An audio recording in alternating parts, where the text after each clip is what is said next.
Hi friends, welcome to నాటు వైద్యం. ఈరోజు మనం టెస్టోస్టిరాన్ హార్మోన్స్ని సహజంగా పెంచే ఒక అద్భుతమైనటువంటి చిట్కా గురించి మనం తెలుసుకుందామండి. చాలా మంది కూడా తెలుసు, లైంగిక సామర్థ్యం పెరగాలి అంటే టెస్టోస్టిరాన్ హార్మోన్స్ అనేటివి చాలా అవసరం. దీన్ని మనం టెస్టోస్టిరాన్ టోటల్ అనే ఒక పరీక్ష ద్వారా మనం నిర్ధారణ చేసుకోవచ్చు. మీరు ఏ ల్యాబ్ కైనా వెళ్ళండి, ఎనీ డయాగ్నోస్ సెంటర్కి వెళ్ళి అయినా సరే టెస్టోస్టిరాన్ టోటల్ అనే పరీక్షను మీరు చేయించుకుంటే మీ హార్మోన్ లెవెల్స్ ఎలా ఉన్నాయి ఏంటి అనేది వాళ్ళు చెప్తారు. సో ఇవి న్యాచురల్గా పెంచుకోవడం కోసం మనకు గుమ్మడి గింజలు చాలా అద్భుతంగా పనిచేస్తాయి.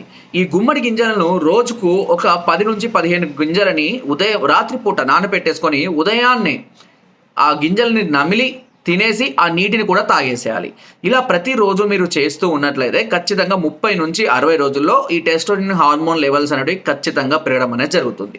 సో చాలామంది కూడా ఈ సమస్యతో బాధపడుతున్న వాళ్ళు ఉన్నారు కాబట్టి ప్రతిరోజు దీన్ని అలవాటు చేసుకోండి. తప్పకుండా మంచి ఫలితాన్ని పొందడం జరుగుతుంది వితౌట్ మళ్ళీ ఎనీ సైడ్ ఎఫెక్ట్స్. అయినా కూడా ఇంకా ఏదైనా డౌట్స్ ఉన్నా, ఏదైనా సలహాలు సూచనలు కావాలి అనుకుంటే కనుక కింద ఉన్న నెంబర్కి సంప్రదించి మీ అన్ని రకాల సమస్యలకు పరిష్కారాన్ని పొందవచ్చు. Thank you.